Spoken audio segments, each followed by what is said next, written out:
میرے نبی پاک صلی اللہ تعالی علیہ وسلم نے فرمایا ہر چیز اپنے رب سے مانگ، ہر چیز مانگ، ہر چیز مانگ۔ یا رسول اللہ کیا کچھ؟ میرے محبوب نے فرمایا تیرے گھر میں نمک بھی ختم ہو جائے تو وہ بھی اپنے رب سے مانگا کر، تو مانگنا وہ تجھے دے گا، تو اس کی بارگاہ میں کشکول طلب دراز تو کرنا۔ اور ترمذی شریف میں عجیب لفظ ہے، رسول کائنات نے فرمایا، رب کریم فرماتا ہے جب میرا بندہ ہاتھ اٹھاتا ہے نا تو مجھے حیا آتی ہے کہ میں خالی کیسے لوٹا دوں اس کے۔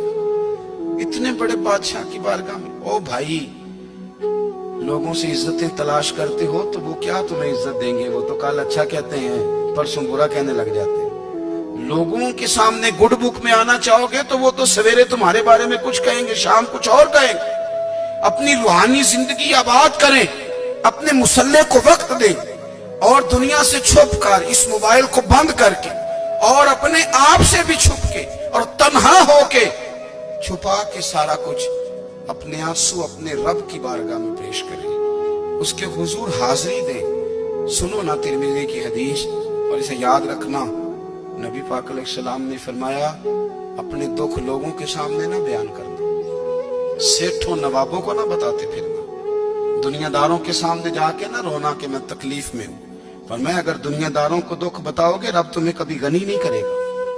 اور لوگ ہیں کہ الٹا مذاق اڑائیں گے، آپ کی جس سے بڑی پکی یاری ہے نا، پکی، وہ تب تک پکی ہے جب تک آپ نے 50,000 مانگا نہیں، اور جس وقت آپ نے کہہ دیا کہ میں مجبور ہوں میری مدد کر تو پھر ختم ہو گئی دوستی۔ لوگوں کے تعلقات آپ کے ساتھ تب تک ہیں جب تک آپ ان سے کوئی ضرورت وابستہ نہیں کرتے۔